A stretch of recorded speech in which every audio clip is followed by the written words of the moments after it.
I know we probably have a few people probably will be filtering in over the next minute, but I'll go ahead and officially get started with the introduction. So good evening.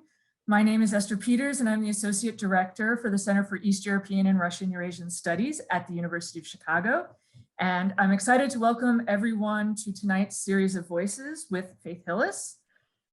This is an author-centered series of readings and conversations on books from or about Central and Eastern Europe, Russia, Central Asia, and the Caucasus. Our long-term partner for this series is the Seminary Co-op Bookstores, the first not-for-profit bookstores whose mission is bookselling. Although their stores remain closed for the moment, although if you're on their email list, you know they will very shortly be reopening. They are continuing to fulfill orders and supporting book sales for these types of virtual events through their website, semcoop.com. And when you place your order, you can choose from shipping, delivery to local area codes, or curbside pickup. And you can find information about future events both at the Seminary Co-op and for CEERES at our websites. And both of those links will be put in or are now in the chat box below. This evening's conversation actually will be concluding our series of voices schedule for this academic year, but you can catch many of the previous events in this series at our YouTube channel, and you can find the link to that also in the chat box. Tonight, we are excited to welcome Faith Hillis to talk about her recently published book, Utopia's Discontents, Russian Emigres and the Quest for Freedom, 1830s to 1930s. Faith is a historian of modern Russia at the University of Chicago with a special interest in the intersection of politics, culture, and ideas, the recipient of grants from the Cullman Center for Scholars and Writers at the New York Public Library, the National Endowment for the Humanities. She is also the author of Children of Rus, Right Bank, Ukraine, and the Invention of a Russian Nation. She will be joined in conversation this evening by Tara Zara, the Homer J. Livingston Professor of East European History and the College at the University of Chicago. Her research focuses on transnational history of modern Europe, migration, the family, nationalism, and humanitarianism. She is most recently the author of The Great Departure, Mass Migration and the Making of the Free World, and with Leora Auslander, Objects of War, The Material Culture of Conflict and Displacement. And two last notes before I turn things over to Professors Hillis and Zara. We will be giving away up to 10 copies of Utopia's Discontents to those who are interested. If you are interested in receiving one of those copies, please let us know by putting your name and email in the chat box. There will also be time for questions. The Q&A box is open. You can put your question in the Q&A box at any time. And if you are interested in, if you find any of those questions interesting, you can also upvote them so we know you're also interested in hearing the answer to questions from other attendees. And with that, I will turn things over and welcome Professors Hillis and Zara this evening. Thank you, Esther, for that introduction. Thank you as well to all of the people who've made this event happen and so many others at CEERES, at the Seminary Co-op. Thank you as well to everyone who is here on this beautiful night in Chicago. And thank you very much to Tara as well for taking time away at this very busy time of the year in our academic calendar. So I'm going to say just a few words, maybe 5 minutes or so about the book and do a short reading, because I assume most of the people who are here tonight are here because they haven't read it yet and they want to know more. And then we're going to have a discussion and time for Q&A. So this is a book that's about networks of Russian revolutionaries that stretched across the European continent before the 1917 revolution. These figures that I work on were all over Europe, but the biggest centers for these Russian immigrant communities were in England, France, and Switzerland, which is where I conducted the bulk of my research and served as my sort of central archival case study. This book argues that these emigre networks produced remarkable utopian visions and imaginations that played a crucial role in the unfolding of the Russian Revolution, as well as movements for progressive emancipation in other corners of the world, some of which are quite surprising. And I should say that When I talk about utopia, utopian vision, utopia is in the title, I'm not using this term in the sense that it's some sort of quixotic or impossible goal. Rather, I'm interested in utopia as a praxis, as a lived experience. And as a lived experience, it's actually realized through the infrastructure that these emigres built. So when I talk about revolutionary infrastructures, I'm talking about, yes, parties and yes, the radical publications that these people produced all over the world, but I'm also talking very concretely about mutual aid organizations and canteens and reading rooms and things like this. So let me just say 3 things about interventions that the book makes, or at least that I hope it makes. The first is that it's an argument for the influence of ordinary life, everyday life, on high intellectual ideas. Most histories of the Russian Revolution are really focused on the big, abstract philosophical questions. And I'm interested in those too, but I'm interested in attacking them through a more concrete way. And that is, I go through these emigre exclaves, which their residents called Russian colonies, and I try to provide sort of a worm's eye view of the inner workings of these communities, how they functioned. So this is a book that's very focused on space, on place, and on encounters between different types of people. And we might talk about this later, but I actually use some digital history techniques to quite literally map out these neighborhoods and think about how they functioned and where people lived and how they connected with each other. And I argue that the encounters between men and women from different walks of life that occurred in these spaces allowed them to create new friendships and solidarities. And that these relationships that resulted and the institutions that resulted from these relationships served as the basis for this new revolutionary world that they were trying to create.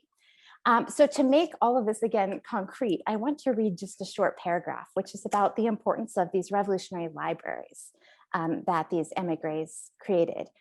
I talk a lot in the book about how much of the spaces in these emigre exclaves happens in libraries.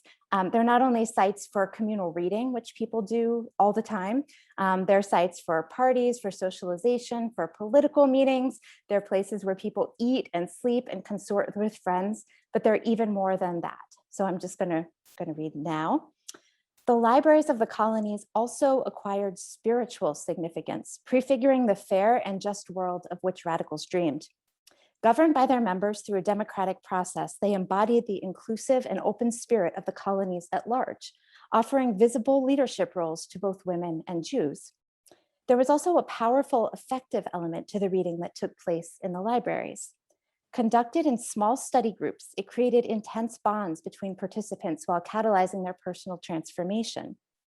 One Paris student, for example, recalled how he had fallen in love with his wife-to-be by reading Kant with her, an experience that he claimed was far from exceptional in his milieu. Serving as, quote, a nursery for the most useful social microbes, end quote. Libraries thus generated the love, friendship, and solidarity that many colony residents saw as the foundations of revolutionary society. So I look at things like this and how these feelings and connections are forged in these very particular spaces. But at the same time, there's a dark side to these utopian experiments, and that's the discontents to which the title speaks. So I look at how some of the same forces that gave rise to these feelings of love, optimism, progress, unity, could also produce very bitter, deep personal conflicts. The second intervention of the book is to make an argument really for the importance of intellectual history told from the margins. This is a book told from the geographic margins, at least of Russian history, as I already mentioned. So it's a book that I actually researched 90% outside of Russia. And I'm really trying in this book to rethink the relationship between Russia and Europe in this period of revolution. But it's also a book that really focuses on the perspective of actors who are not usually showcased in intellectual history. So for example, women and ethnic minorities, and in particular Russian Jews, played a crucial role in my story, as did laborers, labor migrants who move overseas. And much of colony politics that ends up actually becomes geared towards liberating each of these groups, and also these groups together. And I think that their success in this respect, to sort of put people on the margins in the center, is actually part of what explains the ability of these spaces to inspire. The final contribution of this book is I'm hoping that it offers a new perspective on the Russian Revolution. So as I've mentioned, it puts the story in a new geographical frame. It's no longer the story of these extraordinary events that happen in Russia and then travel across the world, achieving world historical importance and transforming, the modern world that we know today in the process. It's actually arguing that a lot of what happens in Russia in 1917 had in fact been kind of brewing in Europe for many decades out of these very particular encounters and experiences that these radical immigrants had abroad. And I'm also trying to reframe the story chronologically. So I'm thinking about 1917 not only as a beginning, but as sort of a middle point in a broad chronological spectrum that stretches from the 1870s to about the 1930s, where my book ends. Most of the main leaders of the Russian Revolution in 1917 only returned home after the collapse of the tsarist regime. They've been living in these Russian colonies abroad for years, and in many cases, decades. And I'm arguing that both the utopian spirit of the revolutionary period and its difficult travails were in part born in these emigre spaces.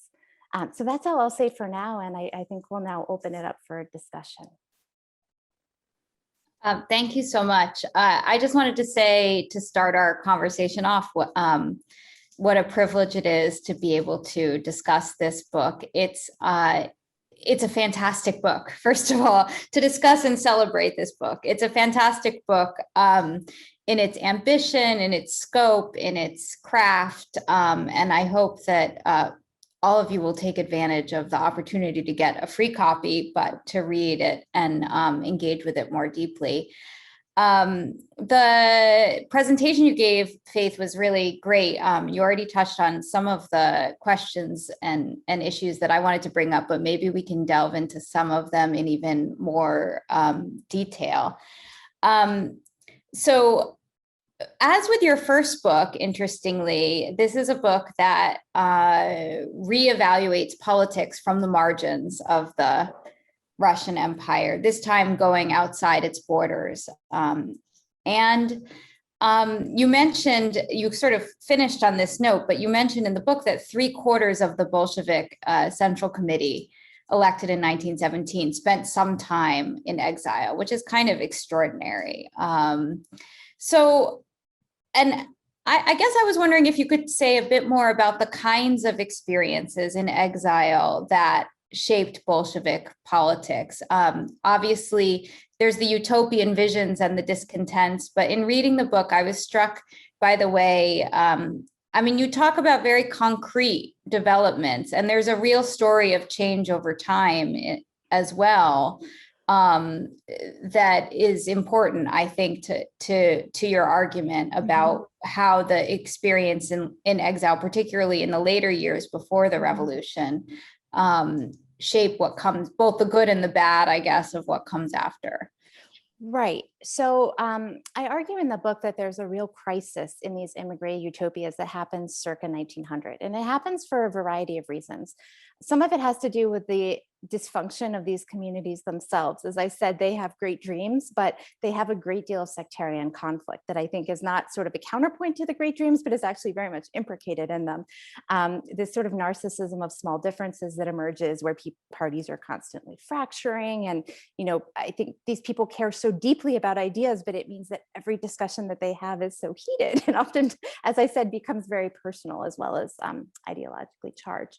So that's one reason for the crisis. There's also a crisis of these colonies in European society. So I didn't say much about this in my opening remarks, but the whole second half of the book looks at the relationship between these immigrant communities and European societies, which really changes over the course of the book. So at the beginning, these Russian revolutionaries, even the most radical terrorists among them, are very much idealized by Europeans, even by liberals who see them as freedom fighters fighting against the obscurantism of the autocracy. But by about 1890, 1900, there's a lot of concern about the radicalism of these communities as it connects to political violence and the anarchist threat across Europe. There's a lot of concern about the so-called Jewish question. So it turns out that about 60 to 80% of these Russian subjects who move abroad are Jewish. And as European anti-Semitism is getting going, there's a lot of concern about that. And so circa 1900, we began to see European policies towards these communities drastically changing and becoming much less generous and actually becoming quite repressive in some cases. So when Lenin arrives in Europe, he arrives in 1900, fresh out of his term of Siberian exile. And he sees that there are these two really big problems in immigrant society, internal crisis and external crisis. And he realizes that these problems need to be solved if the revolution is going to go forward. So in some respects, I think Lenin continues sort of the utopian spirit of these communities in the sense that he sees ordinary life and the way that immigrants consort with each other as a foundation of revolutionary politics. But he begins to turn this in different ways. So for example, he's very concerned about this culture of consorting in cafes. Martov loves cafe culture. And he tells Martov, you know, if you can't stop gossiping in cafes, the police are infiltrating them and you're going to get us all arrested. You've got to stop doing that.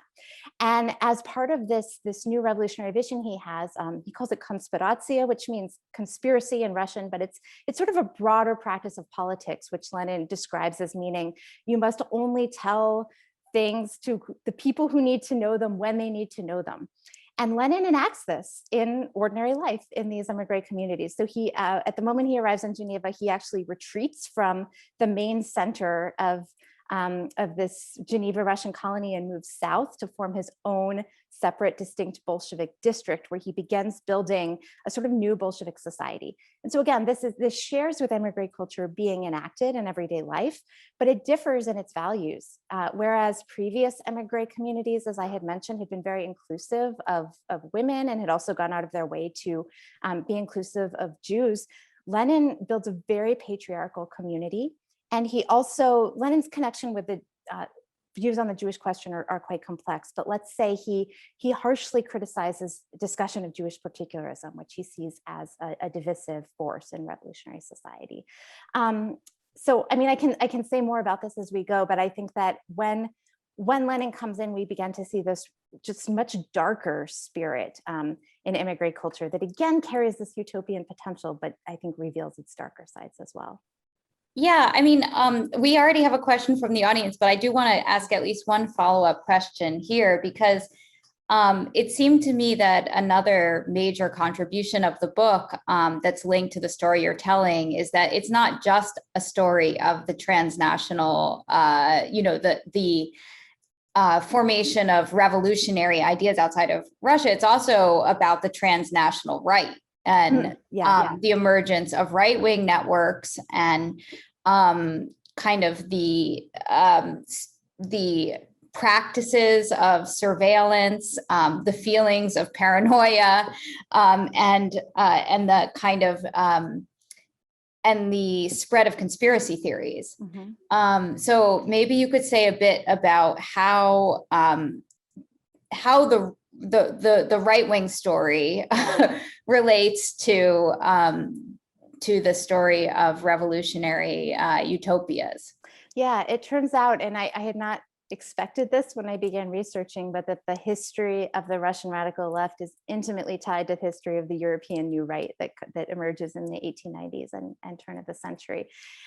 Essentially, the police have always been stalking revolutionaries, right? They've been stalking them in Russia, and then when they move abroad, the police are stalking them abroad. But actually, part of what happens to instigate that change in immigrant society that I mentioned circa 1890 is massive infiltration sort of European public opinion and society by the Tsarist secret police, who are surveilling these revolutionaries abroad and are intentionally trying to impugn their reputations. As I had mentioned, Europeans had previously looked upon them quite kindly. And there are very organized media campaigns. The Tsarist secret police had an actual media office that published the 19th century version of fake news, essentially trying to raise a panic about these emigres. And it even went so far as to engage in provocations. So bombings, false bombing rings set up by the secret police that are sort of put there in order to create a public panic in Europe, and it succeeds in doing so. And as I show in the book, this sort of like Russian police engagement, which is also intimately tied to right-wing circles of anti-Semites in France and England who have sort of their own interests in raising concerns about this Russian Jewish immigration. All of these collude to dramatically change the situation of Russian immigrants in Europe. But I also think that Lenin's more radical visions needs to be read as a response to this. I mean, when he's telling Martov, you have to shut up, you have to stop going to cafes, we have to have this secretive inner sanctum in which we live our own version of the revolution, he's essentially responding to police infiltration, at least in part. And yes, it's paranoid, but it's also realistic in that, you know, Lenin, at one point, I think many of his deputies and even his personal secretary in immigration are double agents and are spying for the secret police. So these organizations truly have been infiltrated by double agents. So the concern is valid. Yeah, I would just say if you want to learn about the origins of Russian hacking, you even have an article, I think, with this title. You need to read this book because it's really remarkable. The sort of the culture of conspiracy and the manufacturing of conspiracy and how that functioned in this context. I have lots more questions, but there are two from the audience already. So let's take those and then and keep them coming in the Q&A. And then if we run out of questions from the audience, I will ask more of my own.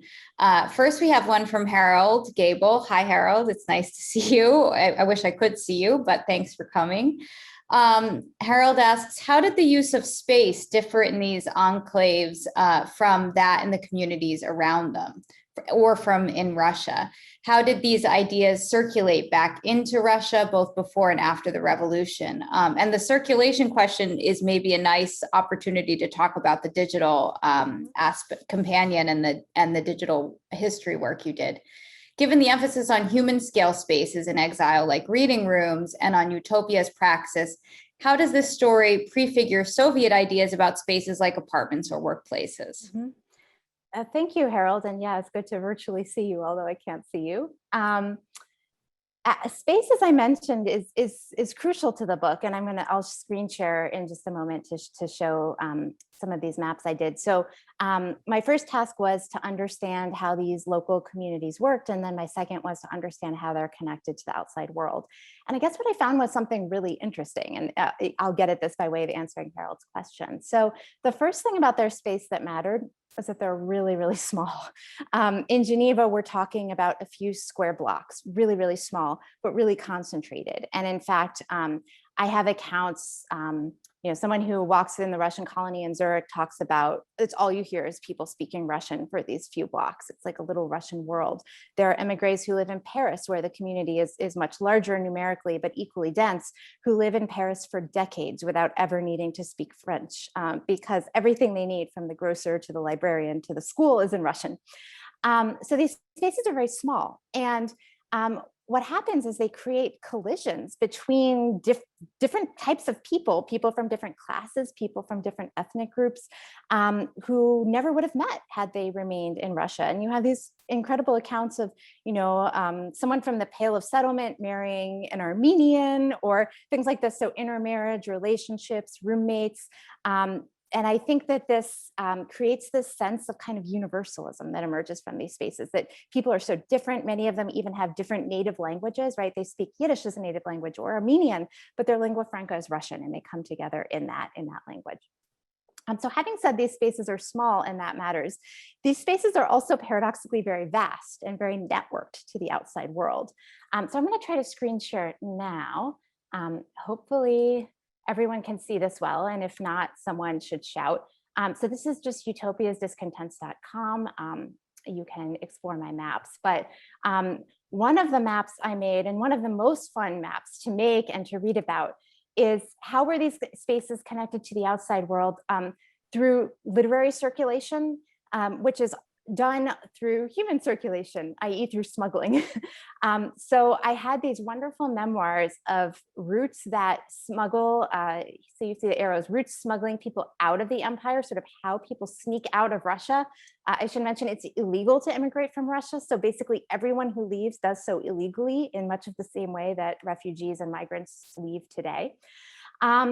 And these same networks, which are very, very intricate in some cases, like you see this red network, I believe, is Lenin's network when he moves to London, which goes through the Mediterranean Sea, off the north coast of Tunisia, through through Istanbul, and then into Ukraine. This is how Lenin gets his illegal newspaper into Russia. So just thinking, and people again write very vividly about the experience of traversing these spaces, about, you know, what it's like to be a sailor who's shipwrecked off the coast of Greece and stuff like this with your stash of revolutionary literature.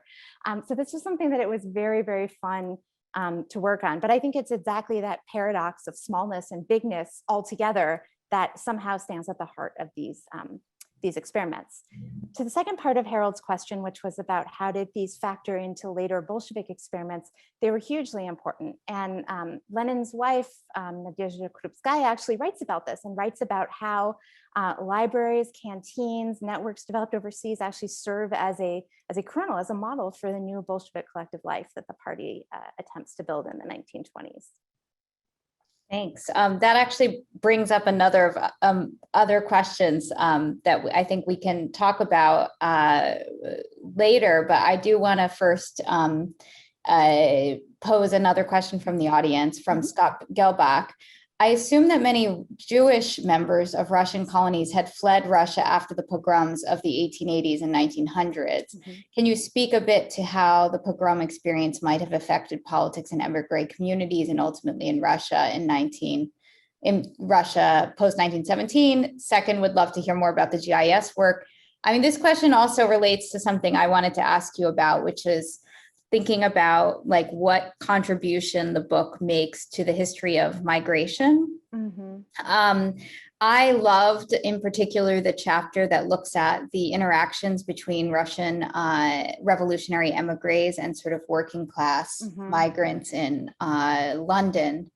And maybe you could say a bit more about that in the context of this. Yeah, so to Scott's question, there are sort of two generations of Jewish migration and two types of Jewish migration, actually. So the first is intellectuals, and they began coming abroad with the rest of the Russians in the 1860s and 70s. And already by the 1870s, they are very intently debating, again, the so-called Jewish question, the question of how to emancipate Jews in Russia and how to emancipate Jews around the world. And they're already looking in different directions, right? Some are sort of looking, Zionism really emerges as a political movement in Russia as a result of the pogroms. But there are sort of like proto-Zionist movements at play. Some Russians are discovering Marxism, and some Jews are gravitating toward this more universalistic vision. And there are others, there are very early pioneers in the 1870s who are in immigration, who are trying to define what I call in the book as a kind of Jewish socialism, which is looking more towards Yiddish-speaking Jews and is trying to fuse Marxist universalism based on class with some recognition of the special problems that Jews face in Russia. It doesn't get very far in the 1870s, though, that kind of thinking. But it takes off in the 1880s when a second group of Jewish migrants begins emerging. And this is exactly the group that you're referring to, these working class proletarian people from the Pale of Settlement, who are overwhelmingly Yiddish speaking rather than Russian speaking, I should add. That first generation may have been raised in Yiddish speaking families, but almost all of them disavow Yiddish, which they see as an uncultured language of the country yokel, and they want to speak Russian, right, which is seen as the language of educated discourse. You asked about the pogroms, and it's really interesting. Economic historians have done some really good work on migration patterns, and they've recently shown that actually the pogroms did not play as big a role in migration as is believed. It's, of course, part of many people's family lore, and I think it's very much in the popular imagination that pogroms happened and Jews fled. But the economic historians actually seem to concur that this was primarily an economic migration, that the main problem was just shortage of land and food and employment in the Pale of Settlement. But that said, the pogroms play a really important symbolic role. And I think the trauma of the pogroms and the experience of pogroms play a crucial role in shaping just kind of the political mood, right? Like I think it's a sort of sea change in politics. So as Tara mentioned, what happens abroad is you begin to have these, let's call them Russified, but Jewish by origin intellectuals engaging with these Yiddish speaking workers. And out of their connections where the revolutionaries are trying to sort of peddle the Russian revolutionary culture that they've developed in the colonies to these newly arrived workers, we get finally Yiddish speaking socialist mass movements. And actually I argue in the book, the basis of the Bund, the Jewish Social Democratic Workers' Party, is actually laid abroad, specifically in London, where the most powerful Yiddish-speaking language movement takes root and then is imported back to Russia. So I think to get to Tara's question, there were a lot of questions in the meta question. What does this do to migration history? I think that one of the things, I don't know, maybe people will find it controversial. I mean, I think Tara did something similar in a work, but thinking about different kinds of people and different kinds of migrants in dialogue with each other, that they're not separate. It's not completely useful to only think about the Armenian immigration or the Ukrainian immigration. It's actually more interesting to think about how they interact. And it's interesting to think about how intellectuals, university educated people interact with proletarians. And that's really kind of the meat of the project that I get into. And then I would also say just reframing, I guess, the cultural trajectories that we see in play, where the story of the Bund, there were powerful reasons why the Bund emerges in Vilna in the 1890s, but it turns out that actually one of them is that Vilna was the major rail junction between Western Europe and Russia. And Vilna is always getting the revolutionary literature abroad first. And there are these very old circles in Vilna, Marxist circles, for exactly that reason. So I'm trying to connect these episodes in Russian history that have really always been explained as a purely domestic event and show how they were actually transnational, even though that history has been buried. That's incredibly interesting about Vilna, is how the geographic position of Vilna might have had as much of an effect as domestic politics. And that actually kind of connects well to a question from an anonymous attendee. This is a fascinating approach to the revolution from without. Like Harold and Scott, I'm interested in some of the geographic aspects of the research, but also in the everyday construction of utopianism that you mentioned. Did your research reveal any trends about how the specific places that people ended up in affected their utopian practices and thought? Maybe another ways to ask the question is, did it matter if people ended up in Switzerland or in Paris or in London? Yes, it does. It matters for two reasons. So the first is that the imaginary really does matter. Paris is, of course, the perennial city of revolutionary imagination. And people who arrive in Paris, I mean, they often write actually in religious terms of feeling, you know, I've entered the temple of revolution and I owe this duty to humanity. I think, though, that this kind of idealization, I mean, you see this already in 1848 with the very first generations of emigres who were in Paris, like Herzen, who witnessed the 1848 revolution and conclude that actually the French are not actually that revolutionary after all. And there's this huge disappointment that results. And I think that that's a recurrent theme as well. So, you know, there are ways in which certain spaces are built up, but then the more they're built up, the more disillusioning the turn away from them can be. There are also certain places that I think leave certain, or let's say offer certain intellectual inputs into radical thought. So here's where I'll speak to the Swiss example. The Swiss Federation, right, after 1848 is a federation. And many emigres who end up there or pass through there become very interested in federal ideas. So Geneva is a center where you have not only Russians in exile, but also communards and other revolutionaries from around Europe and from around the world, all interested in the federal reorganization of empires and states. And that becomes a very powerful vision. Lenin even writes about this during his years in Switzerland. And although he detests the bourgeois lifestyles of the Swiss, he does very much admire their federal ideas, which I would argue also become folded into the Soviet experiment much later. Where people end up also matters in one other respect, and that is that the policies of host countries change, and that therefore also change political possibilities. So I'll go back to the French example, and I talked about how many emigres experienced severe disappointment in France, finding out Paris is not the revolutionary Mecca that they think it is. One of the reasons is that one of the big events that happens in my story is the Franco-Russian alliance that happens in the 1890s, which actually connects us back. It turns out that Russian czarist police agitation played some role in that, played some role in making it possible for the citizens of the Republic to ally with the czarist regime, which they had always been taught was, the embodiment of sort of backward, antediluvian governmental styles. And when that alliance happens, the situation of emigres greatly changes in France, and actually many of them end up leaving and going particularly to England, which has better asylum policies at that time.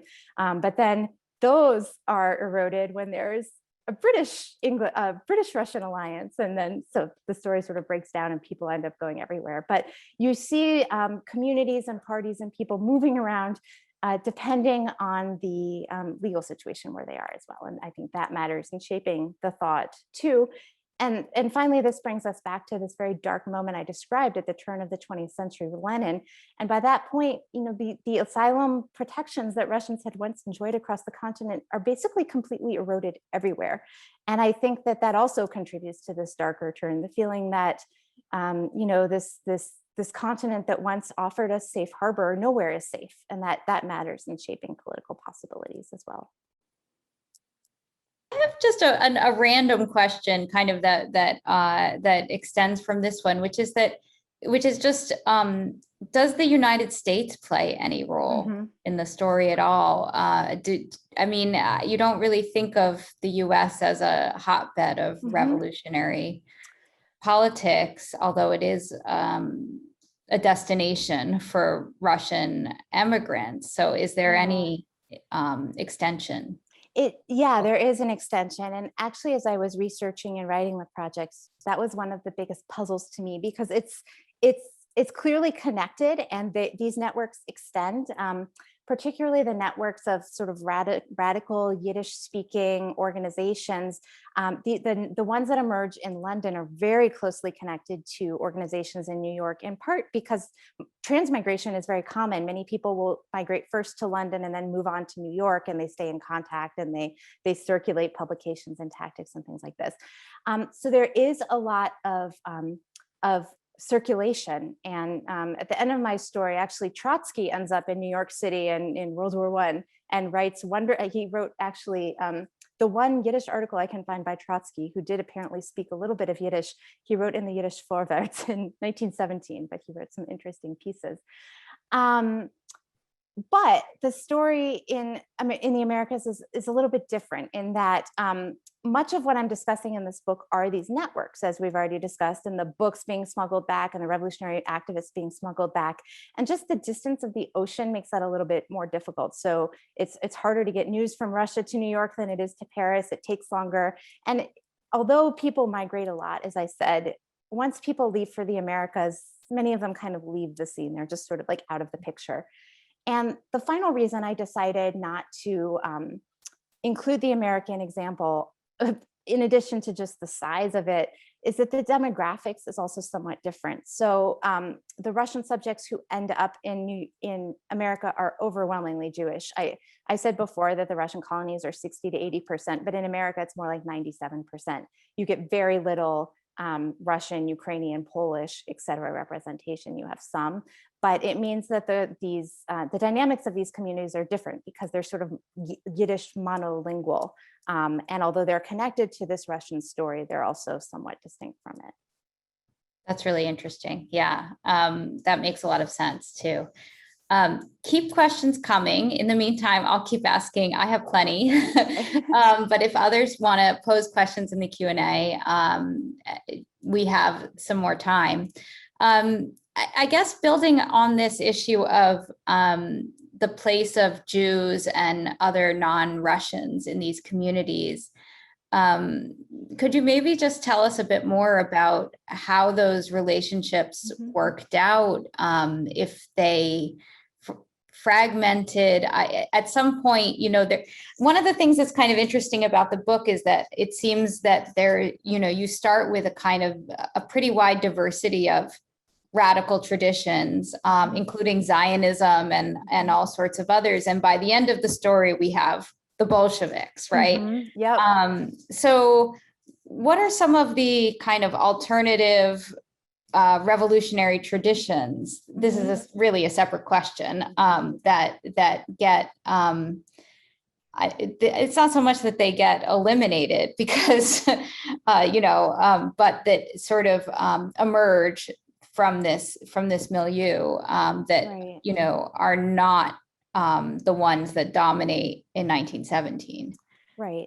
I think one of the most powerful that emerges that I discuss quite a lot in the book is the Bund, which grows out of this tradition of emigre Jewish socialism that I mentioned. So I think that this is an interesting movement because on the one hand, it is Marxist, it is universalist, it believes in the solidarity of all peoples, and it believes that that's going to happen through class revolution.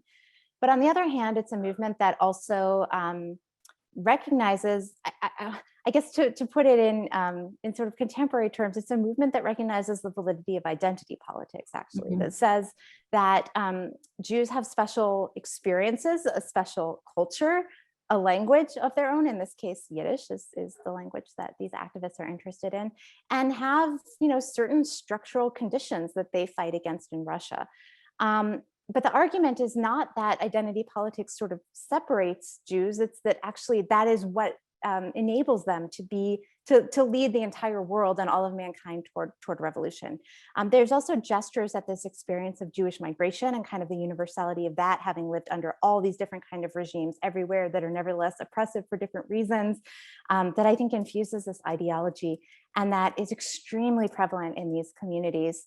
It's already so I think often forgotten. We talk about the Bolshevik-Menshevik split that happens in 1903, but often forgotten, and part of the lead up to that is actually the other Marxists, both Bolsheviks and Mensheviks, turning against the Bund in ways that began marginalizing it in immigrant circles already in 1903. And the decline is, at least in Russia, really happens after the 1917 revolution, where it's quite literally extinguished by Bolshevism, because about half the party joins the Bolsheviks in the end. But incidentally, the Bolsheviks sort of take up this mantle of Jewish liberation, which they had viciously denounced in immigration, and they steal it from the Bund and make it their own. The other Bundists have to leave, go into immigration, and the Bund becomes very important in interwar Poland and in America and in other places, but not in Russia.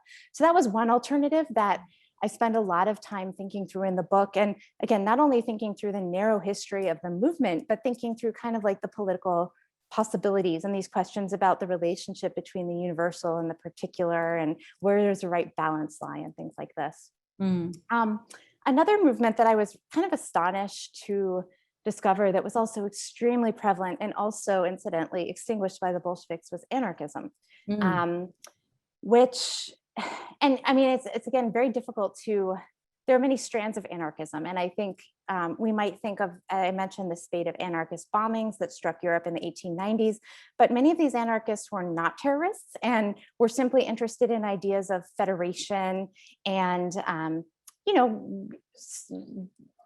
organization from the grassroots up, and things like this. And there's been really interesting work done on this by actually one member of the University of Chicago faculty, Annalena Torres, but also others, on this Yiddish-speaking anarchism, which was also extremely prevalent in immigrant communities, especially in London, and was a powerful global movement, but has been almost completely forgotten, actually.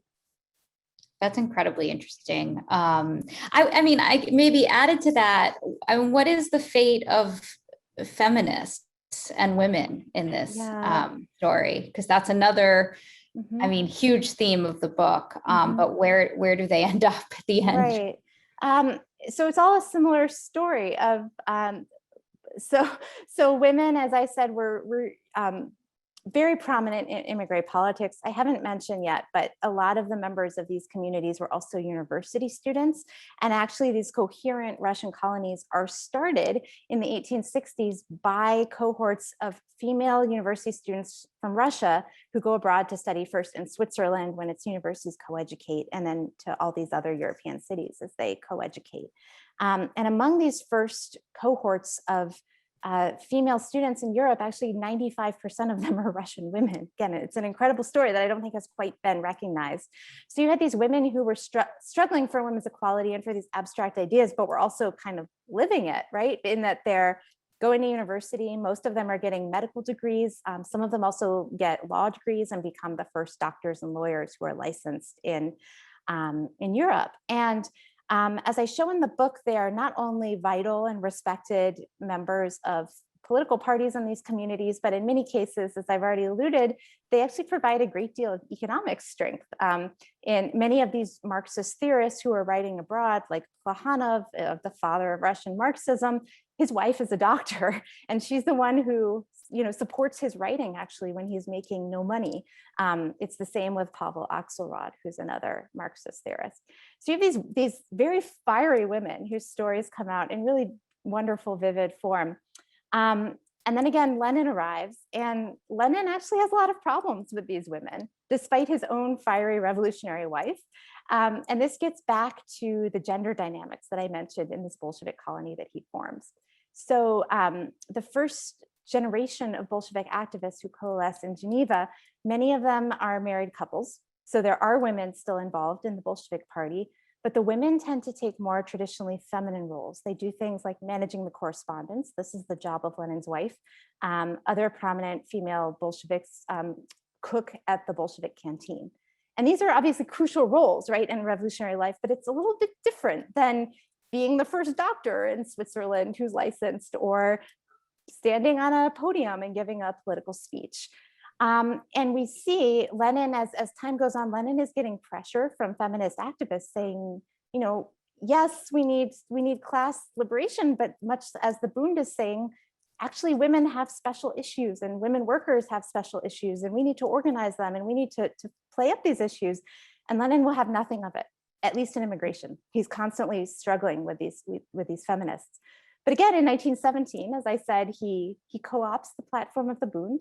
He co-opts the platform of the anarchists, incidentally, and he also co-opts the platform of these feminists. And so, the Soviet Union becomes famous for its revolution from below, which Lenin is taking from the anarchists, becomes famous for the liberation of Jews, which he steals from the Bund, and it becomes famous for women's rights, which he steals from the feminists. So, it's a story on the one hand, I guess, of horizons narrowed and opportunities quashed for many of these activists, but I guess it depends how you look at it, because many of them, again, become sort of absorbed into this Bolshevik behemoth that then, in the end, actually does affect many of the ideas that they had articulated abroad, but through the one-party dictatorship, right?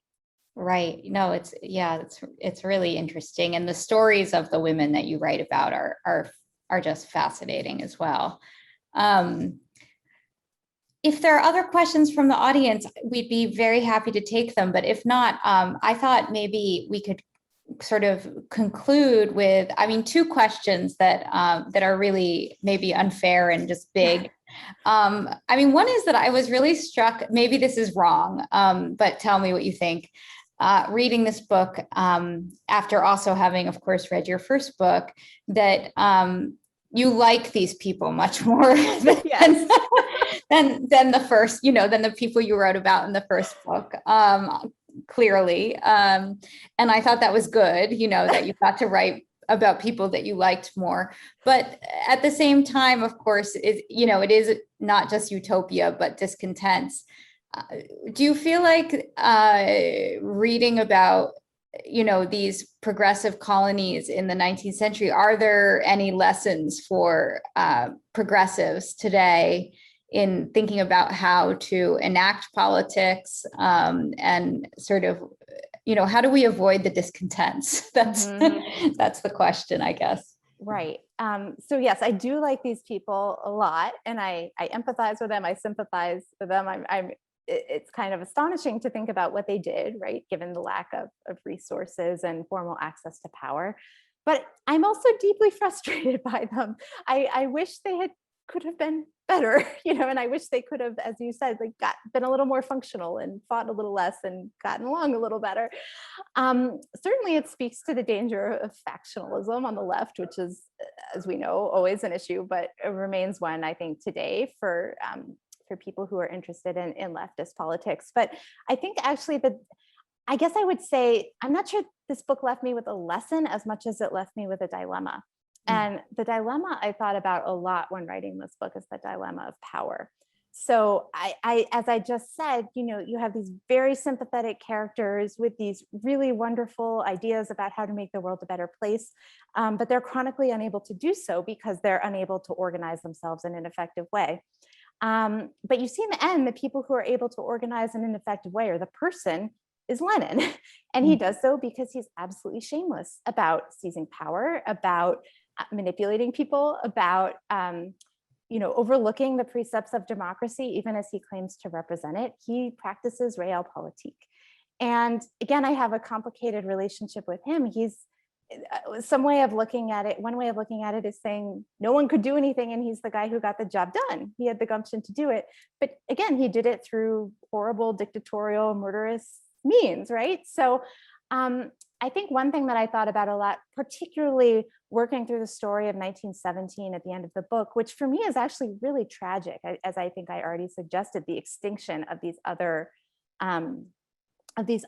sort of more democratic, more egalitarian visions, is how one can exercise power while maintaining ethics. And basically, in the end, the people who lose because they say, I'm not going to play Lenin's game. I believe in democracy. And that's it. So that's, I think, a dilemma for people organizing today, maybe.